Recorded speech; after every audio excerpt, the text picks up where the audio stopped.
हाँ जी मेरे CSEET वाले बच्चों, very very good morning, good evening, good afternoon. मैं आपका दोस्त, आपका होस्ट सीएनू सिंह तोमर हाजिर हूँ। CSEET सीरीज चल रही है हमारी आरंभ और हम मचा रहे हैं बिल्कुल अकाउंट्स का बेसिक। यस मेरे बच्चों, अकाउंट्स को बिल्कुल जीरो से स्टार्ट किया है मैंने। बहुत बढ़िया तरीके से आपको लास्ट क्लास में अकाउंट्स क्या होती है, मीनिंग, इंट्रोडक्शन वगैरह वगैरह बताया। फिर प्रिंसिपल वगैरह के बारे में बढ़िया से डिस्कशन किया कि एक एक प्रिंसिपल पे हमने बहुत डिटेल में डिस्कशन करी। Money measurement, business entity concept, going concern, consistency, सब के सब बता दिए हैं।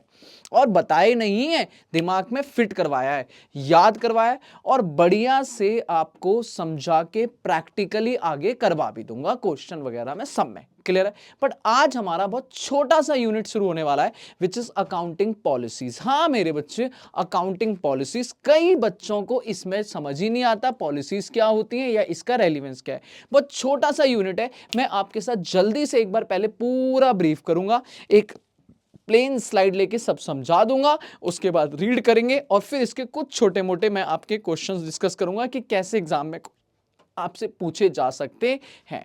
तो बिना देरी के साथ में शुरू करते हैं हमारा CSEET का अकाउंटिंग पॉलिसी का यूनिट। लेट्स बिगिन मेरे बच्चों।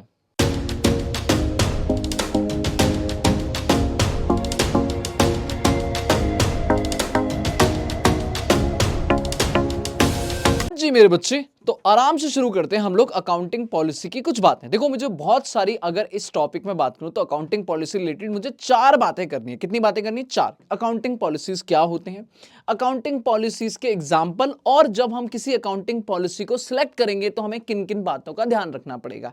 एंड द लास्ट, बस खत्म, अकाउंटिंग पॉलिसी हम चेंज कर सकते हैं या नहीं कर सकते हैं, और अगर चेंज कर सकते हैं तो हमें क्या क्या अकाउंट्स में करने पड़ेंगे, डिस्क्लोजर वगैरह क्या बताना पड़ेगा। तो लेट्स शुरू करते हैं मेरे बच्चे।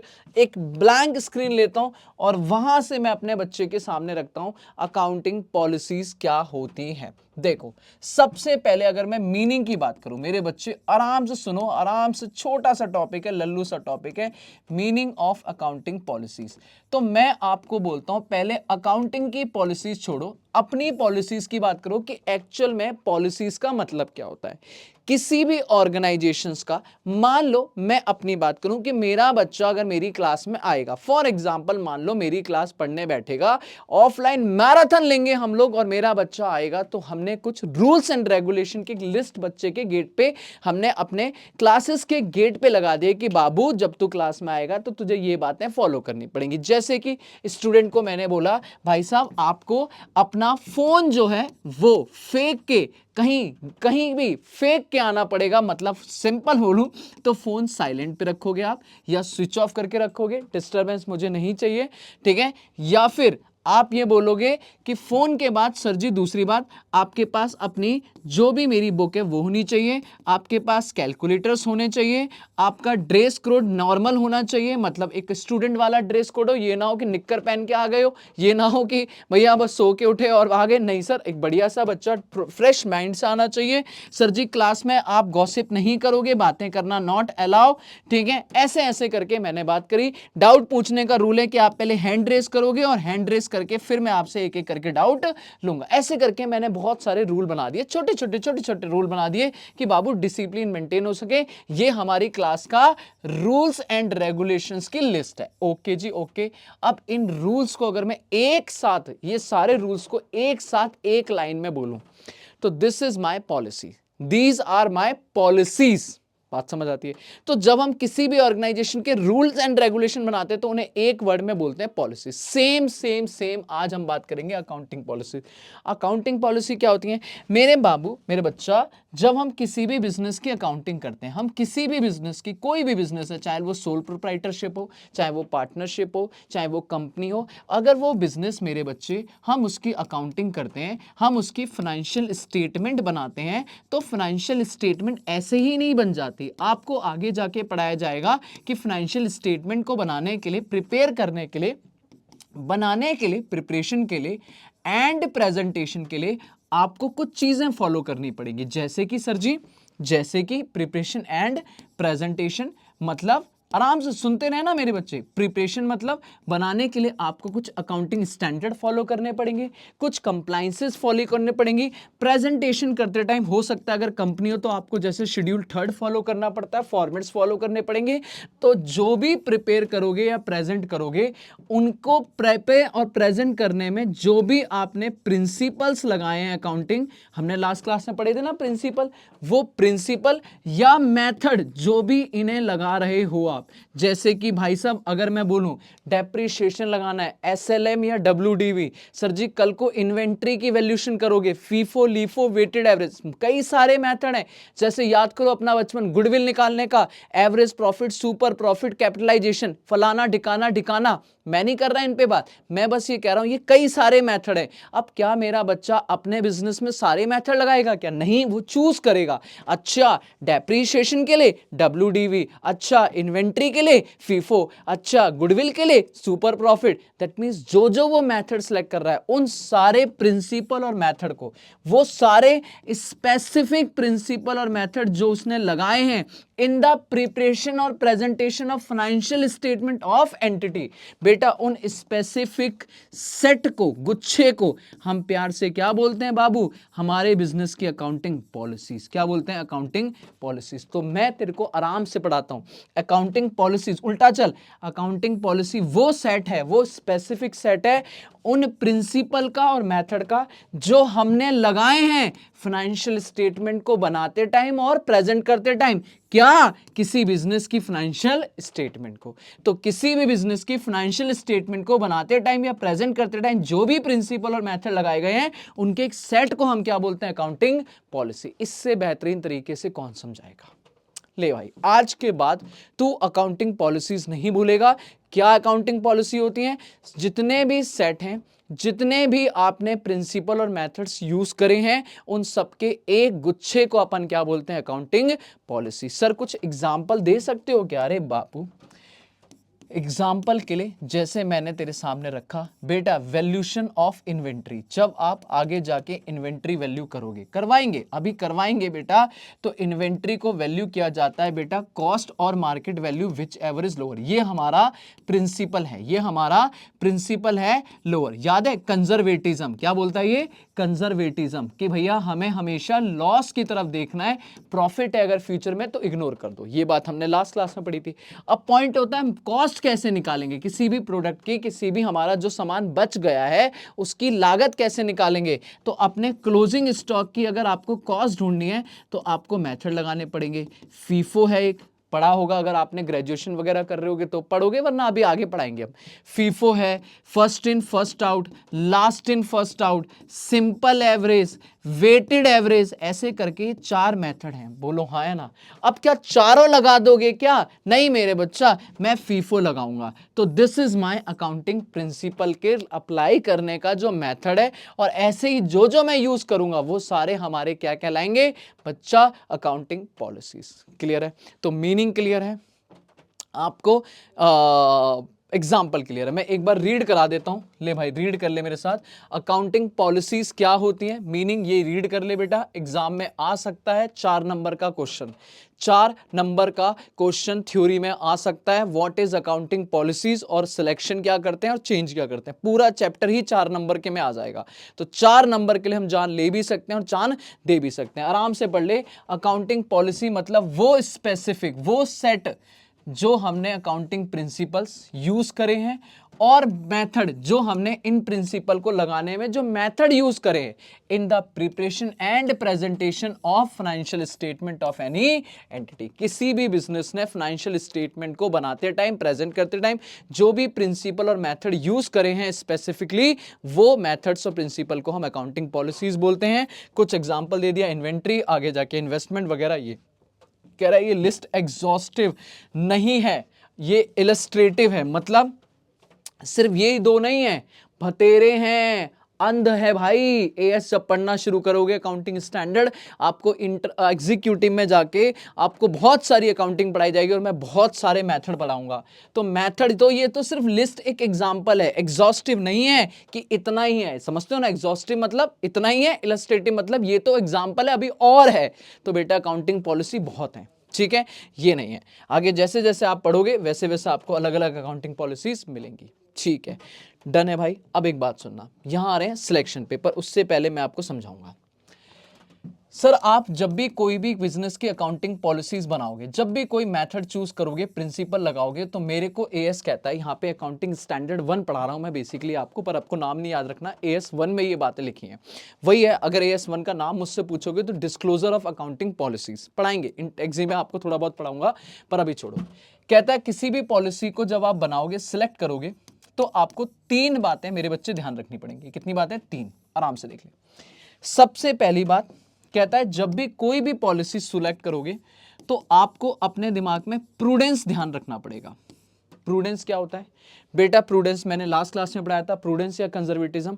अगर कोई फ्यूचर आपको प्रॉफिट दिख रहा है, इनकम दिख रही है, आप उसे इग्नोर मारोगे। आप उसे क्या मारोगे? इग्नोर। बहुत बढ़िया। और अगर फ्यूचर लॉस दिख रहा है आपको, फ्यूचर लॉस, तो आप उसको प्रोवाइड करोगे, मतलब उसका नुकसान बुक करोगे। तो जब भी पॉलिसी बनाओगे इस बात को ध्यान में रखोगे कि आपकी कोई भी पॉलिसी इसकी धज्जियां ना उड़ाए। ऐसा ना हो कि आपने कोई ऐसी पॉलिसी बना दी जो फ्यूचर इनकम को रिकॉर्ड कर रहा है और फ्यूचर लॉस को इग्नोर कर रहा है। धीरे धीरे सीखेंगे पॉलिसी बनाना, अभी तो बस पॉलिसी को बनाते टाइम ये बात ध्यान रखनी है, थ्योरी पॉइंट है, याद रखना। दूसरा आता है बेटा substance over form. Substance over form ये क्या होता है? सबसे इंपॉर्टेंट वर्ड है बेटा, पक्की बात एग्जाम में क्वेश्चन बन सकता है आपसे, नया नया पेपर है, बन सकता है। देखो यहां पे 2 वर्ड हैं, एक है सब्सटेंस और एक है फॉर्म। बेटा फॉर्म, सब्सटेंस मतलब ये समझो रियलिटी, जिंदगी की रियलिटी, और फॉर्म बोले तो legality. Legality that is legal form क्या कह रहा है और रियल क्या है। अगर कभी इनके बीच में लड़ाई हो जाए, वर्सेस हो जाए कि रियलिटी में कुछ और है और लीगलिटी में कुछ और है, तो आप सब्सटेंस फॉलो करोगे, रियलिटी फॉलो करोगे अकाउंट्स में। एग्जाम्पल के लिए मेरे बच्चे, एग्जाम्पल के लिए मैंने अपनी एक बिल्डिंग किसी से खरीदी। मैंने बिल्डिंग खरीदी 20 मार्च आज डेट है, 20 मार्च को मैंने एक बिल्डिंग परचेज करी है, एक बिल्डिंग परचेज करी है जिसकी पोजीशन बोले तो चाबी मेरे हाथ में है, उसने चाबी दे दी है, मैंने पेमेंट भी कर दी है, मान लो पेमेंट भी कर दी है, पक्का सब कुछ हो चुका है, पोजीशन आ चुकी है, बिल्डिंग में नारियल फोड़ के पंडित जी से पूजा करवा के मैं घर में रहने लगा हूं। सर जी पेमेंट भी हो चुकी है, बस रजिस्ट्री होनी बाकी है। रजिस्ट्री होनी बाकी है, अभी कोर्ट में रजिस्ट्री नहीं हुई, अभी नाम मेरा नहीं चढ़ा है उस बिल्डिंग की ओनरशिप में। क्लियर है?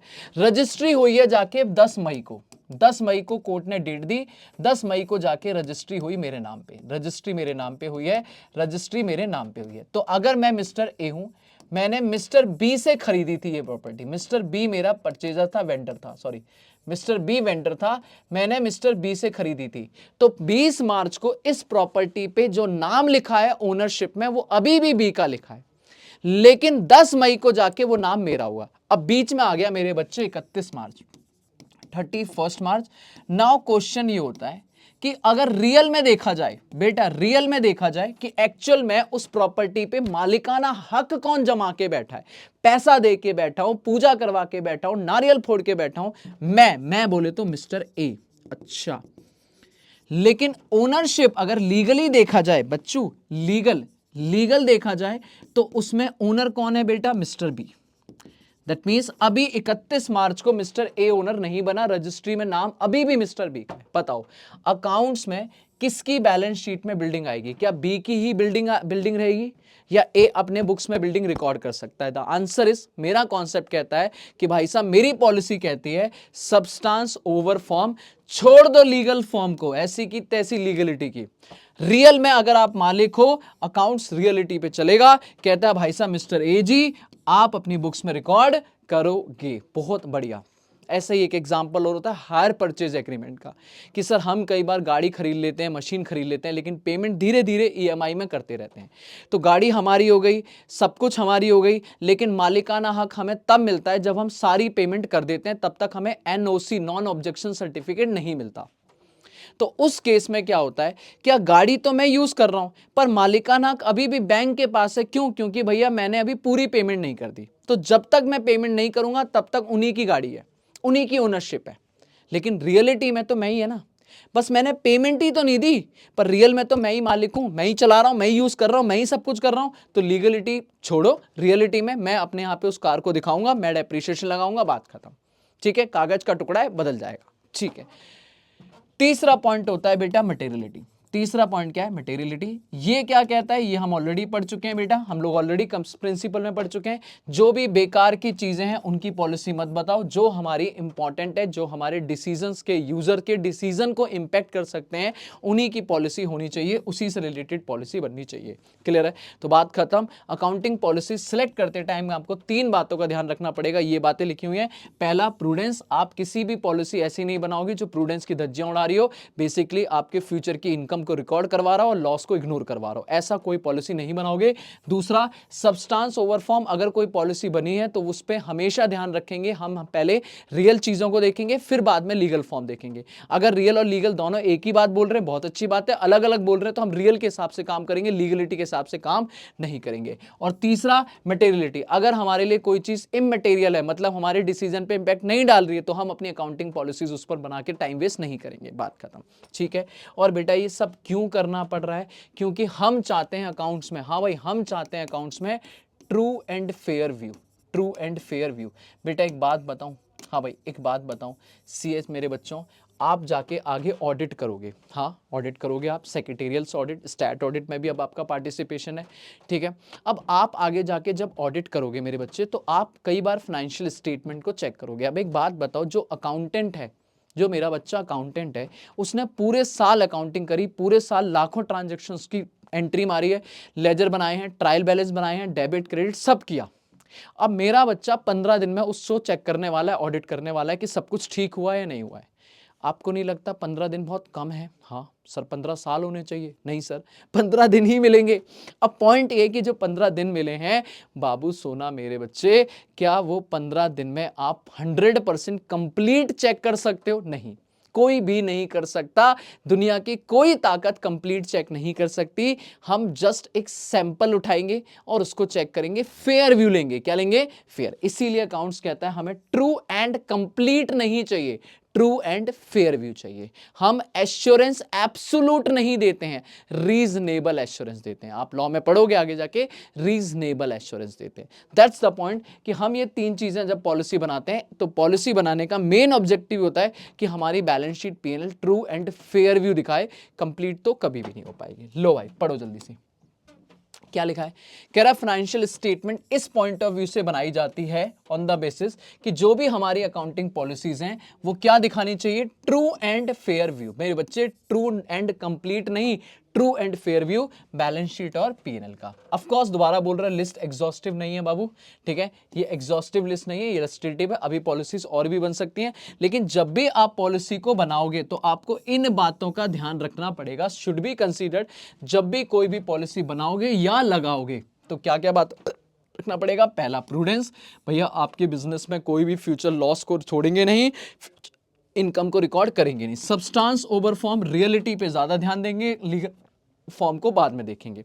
और तीसरा, मटेरियलिटी। बेटा इंपॉर्टेंट चीज को हम कोई टेंशन में रखेंगे नहीं। ठीक है? फिर से एग्जांपल है, मैं ऑलरेडी पढ़ा चुका हूं, एग्जांपल की बात खत्म। आखिरी बात खत्म करते हैं, आखिरी बात दोबारा देखो सर, अकाउंटिंग पॉलिसी। अब मैं पूरे चार्ट में एक ही बार में खत्म करने वाला हूं, ध्यान सुनना। अकाउंटिंग पॉलिसीज, बेटा मीनिंग क्लियर हो गई हमारी, दिस इज मीनिंग। ठीक है? कि भाई फाइनेंशियल स्टेटमेंट को प्रिपेयर एंड प्रेजेंट करते टाइम जो भी आपने अकाउंटिंग प्रिंसिपल एंड मेथड लगाए हैं, मेथड अप्लाई करे हैं, उनके सेट को हम लोग बोलते हैं accounting principle, that is accounting policy. बेटा पॉलिसी के कुछ एग्जांपल मैंने जैसे दिए। ठीक है? एग्जांपल के लिए आप बेस्ट एग्जांपल याद रखोगे बच्चे। ठीक है? वैल्यूएशन ऑफ इन्वेंट्री, ठीक है, जहाँ पे अगर आपसे कोई पूछे कोई एग्जांपल दो तो आप बोलोगे फीफो, लीफो, वेटेड एवरेज, ये सब एक मेथड्स हैं, इनमें से कोई भी मेथड चूज करोगे तो this is valuation of inventory. और ये इलस्ट्रेटिव है, एग्जॉस्टिव नहीं है, इलस्ट्रेटिव है, मतलब ये तो है ही, अभी इसके जैसी बहुत सारे और भी मेथड्स हैं, प्रिंसिपल्स हैं, जिनके पूरे सेट को हम बोलते हैं। बेटा आप जब भी कोई पॉलिसी सिलेक्ट करोगे तो आपको किन किन बातों का ध्यान रखना पड़ेगा? सबसे पहले आपकी true and fair view reflect होना चाहिए, ट्रू एंड कंप्लीट नहीं, true and fair view reflect होना चाहिए, बहुत बढ़िया। और आपको सिलेक्ट करते टाइम 3 बातों का ध्यान रखना है। सबसे पहले प्रूडेंस, आपकी कोई भी प्रूडेंस की धज्जियां नहीं उड़नी चाहिए, आप हमेशा रियलिटी को फॉलो करोगे, सब्सटेंस ओवर फॉर्म, और आप बेकार की चीजों पे टाइम वेस्ट नहीं करोगे, मटेरियलिटी का ध्यान रख के ही पॉलिसीज बनाओगे, मटेरियलिटी का ध्यान रखते ही पॉलिसी बनाओगे। नाउ अब पॉइंट आता है, क्या मैं पॉलिसी चेंज कर सकता हूं? मेरे बच्चे एक बार हमने पॉलिसी बनाई, आखिरी पॉइंट और खत्म। हमने एक बार कोई मेथड चूज कर लिया, फीफो चूज कर लिया, एसएलएम चूज कर लिया, तो क्या हम उसे अगले साल चेंज नहीं कर सकते? लास्ट क्लास में पढ़ाया था कंसिस्टेंसी, क्या पढ़ाया था? कंसिस्टेंसी, कि आप जो भी पॉलिसी, अकाउंटिंग पॉलिसी आप बनाते हो, उसे मेरे बच्चे वंस सिलेक्टेड, एक बार आप सिलेक्ट करते हो कि भाई मुझे कौन सा मेथड बनाना है, एसएलएम लगाना है, डब्ल्यूडीबी लगाना है, जो भी लगाना है, एंड फिर उसे कंसिस्टेंटली फॉलो करते हो, consistently followed from 1 year to another year. बहुत बढ़िया, ये बात हमने कंसिस्टेंसी में पढ़ी थी। बट इसी में हमने पढ़ा था कि एक्सेप्शन है, हाँ चेंज कर सकते हैं, अलाउ है, अलाउ है, मर्जी से अलाउ नहीं है। मेरे बच्चे 3 सिचुएशन पे अगर मैं खड़ा हो गया हूं, पहला कोई लॉ कह रहा है, रिक्वायर्ड बाय लॉ, अगर कोई लॉ कह रहा है, जैसे मैंने इलेक्ट्रिसिटी एक्ट का नाम दिया था कि इलेक्ट्रिसिटी कंपनी को एसएलएम लगाना मैंडेटरी हो गया लॉ के हिसाब से, तो अगर मैं डब्ल्यूडीबी लगा रहा हूं तो मुझे एसएलएम लगाना पड़ेगा। दूसरा रिक्वायर्ड बाय एएस, अगर कोई अकाउंटिंग स्टैंडर्ड कह रहा है भाई ये करना पड़ेगा। अब अकाउंटिंग स्टैंडर्ड में आगे जाके लीफो को इन्होंने खत्म कर दिया, लीफो को जाके खत्म कर दिया, तो मेरी कंपनी अगर पहले लीफो लगा रही थी तो अब वो लीफो नहीं लगा सकती। और तीसरा प्रोफेशनल साहब जी, अगर आप बेटर प्रेजेंटेशन कहते हो कि भाई मेथड चेंज करने से ज्यादा अच्छा ट्रू एंड फेयर व्यू आ रहा है, ज्यादा अच्छा रिजल्ट आ रहा है, तो आप चेंज कर सकते हो, ठीक है। बट यहां पे आखिरी बात मैं बोलूंगा बच्चा, ध्यान सुनना। अब यहां पे एक डिस्क्लोजर रिक्वायरमेंट आती है, डिस्क्लोजर। अब यहां पे 2 पॉइंट आएंगे, ध्यान सुनना। अगर आप अकाउंटिंग पॉलिसी कंसिस्टेंटली फॉलो करते हो, कंसिस्टेंटली फॉलोड, मतलब सीधा बोलूं तो आप no change, that is no change. अगर आपने कोई भी चेंज नहीं किया है, कोई भी चेंज नहीं किया है, लो मैं थोड़ा सा इसको हल्का सा इधर ले आता हूं, हाँ ठीक है। अगर आपने कोई भी चेंज नहीं किया है, नो चेंज, तो आपको no disclosure required, no disclosure required. क्यों? क्योंकि याद है बेटा सब जुड़ा हुआ है, यही तो अकाउंट्स का मजा है और यही तो मेरा बेस्ट तरीका है बेटा। फंडामेंटल अकाउंटिंग अजम्पशन याद है, फंडामेंटल अकाउंटिंग अजम्पशन, हम ये अजम्पशन लेके चलते हैं कि ये जो भी पॉलिसीज हैं हम इन्हें कंसिस्टेंटली फॉलो कर रहे हैं, तो अगर इनमें कोई चेंज नहीं किया मैंने तो मुझे किसी को कुछ बताने की जरूरत नहीं है, no disclosure required, okay. But अगर मैंने अकाउंटिंग पॉलिसी चेंज कर दी, बेटा अकाउंटिंग पॉलिसीज हमने चेंज कर दी हैं, तो बाबू मेरे फंडामेंटल अकाउंटिंग अजम्पशन की धज्जियां उड़ गई हैं, आपको इसको सेपरेट डिस्क्लोजर देना पड़ेगा, आपको इसे सेपरेट डिस्क्लोजर देना पड़ेगा। अब सेपरेट डिस्क्लोजर में भी एक लफड़ा है, पता है क्या? कि आप जब सेपरेट डिस्क्लोजर दोगे तो आप ये देखोगे कि भैया सेपरेट डिस्क्लोजर देंगे इफ मटेरियल इंपैक्ट, अगर उसका मटेरियली इंपैक्ट पड़ रहा है हमारी फाइनेंशियल स्टेटमेंट पे, इंपैक्ट पड़ रहा है हमारी फाइनेंशियल स्टेटमेंट पे, मतलब सर अगर आपने कोई पॉलिसी चेंज करी और उससे मेरे प्रॉफिट पे इंपैक्ट पड़ रहा है, मेरा प्रॉफिट कम हो रहा है, मेरा प्रॉफिट बढ़ रहा है, कुछ भी हो रहा है, मुझे डिस्क्लोज देना पड़ेगा, मुझे डिस्क्लोजर देना पड़ेगा, मुझे डिस्क्लोजर देना पड़ेगा, सेपरेट डिस्क्लोजर रिक्वायर्ड, मुझे एक सेपरेट डिस्क्लोजर बताना पड़ेगा। पर यहां भी एक पॉइंट है, क्या सर अगर आपके प्रॉफिट लॉस चेंज हो रहा है तो आप कितने से चेंज हो रहा है, क्या वो अमाउंट निकाल सकते हो, अमाउंट असर्टेन कि भाई कितना चेंज आ रहा है, दैट इज कितना चेंज, इफ यस तो आपको अमाउंट बताना पड़ेगा, आपको अमाउंट बताना पड़ेगा, दैट इज अमाउंट डिस्क्लोज करना पड़ेगा। बात समझ आ रही है? और अगर आप कह रहे हो नहीं जी अमाउंट नहीं निकाल पा रहे हैं क्योंकि चेंज तो हो रहा है पर वो फ्यूचर में फर्क पड़ेगा, फ्यूचर का पता नहीं, इस साल नहीं चेंज होगा, अगले साल चेंज होगा। तो अमाउंट नॉट असर्टेनेबल, अगर अमाउंट नहीं निकाल सकता मैं, तो मेरे बच्चे आपको ये फैक्ट डिस्क्लोज करना पड़ेगा, ये फैक्ट बताना पड़ेगा कि भाई साहब हम अमाउंट तो नहीं बता पा रहे हैं क्योंकि ये रीजन है XYZ, रीजन बताना पड़ेगा। खत्म हो गया चैप्टर। ये वाला पार्ट आपके बुक में मैंने दोबारा से करा है बेटा, ये यहाँ पे नहीं है नोट्स में, पर बुक में ध्यान से पढ़ना इंपॉर्टेंट। अगर आपकी पॉलिसी चेंज करनी है तो आप इन 3 वजहों से चेंज कर सकते हो, कोई दिक्कत नहीं है। अगर आपने चेंज नहीं किया तो आपको कोई डिस्क्लोजर देने की जरूरत नहीं है, क्योंकि फंडामेंटल अकाउंटिंग अजम्पशन है कि कंसिस्टेंटली फॉलो हुई होंगी। लेकिन अगर आपने बोला चेंज, अगर आपने बोला चेंज किया है, तो आपको पहले सेपरेट डिस्क्लोजर देना पड़ेगा। अगर फाइनेंशियल स्टेटमेंट पे इंपैक्ट पड़ रहा है, फाइनेंशियल स्टेटमेंट बोले तो प्रॉफिट लॉस चेंज हो रहा है, और प्रॉफिट लॉस कितने से चेंज हो रहा है, अगर वो पता है आपको तो अमाउंट बता दो, और अमाउंट नहीं पता है तो भाई बात बता दो क्यों नहीं पता है, कि इस साल नहीं चेंज हो रहा है पर इसका इंपैक्ट अगले साल पड़ेगा, तो ये बात लिख दो कि अगले साल पड़ेगा। खत्म हो गया मेरा चैप्टर बाबू, खत्म हो गया मेरा यूनिट। एक बार जल्दी से देख ले, चेंज इन अकाउंटिंग पॉलिसी अगर चेंज करना है तो बेटा उसको 2-3 रीजन है, एक AS अकाउंटिंग स्टैंडर्ड की वजह से कर सकते हैं, एक लॉ, और एक हमें लगता है कि नया मेथड हमें ज्यादा अच्छा ट्रू एंड फेयर व्यू देगा, बेटर प्रेजेंटेशन। इसके अलावा वो चेंज वाली बात यहां नहीं लिखी है, पर मैंने फिर भी तुझे बता दिया। ये तो अगला यूनिट है, ठीक है, इसका स्क्रीनशॉट ले सकते हो मेरे बच्चे, इसका पूरा स्क्रीनशॉट ले सकते हो। दिस इज द समराइज, सब कुछ एक ही पार्ट में हो गया, accounting policy. Thank you so much, thank you so much. खत्म करते हैं यहीं पर हमारा आज का part. Thank you thank you thank you so much. मिलते हैं नेक्स्ट यूनिट में।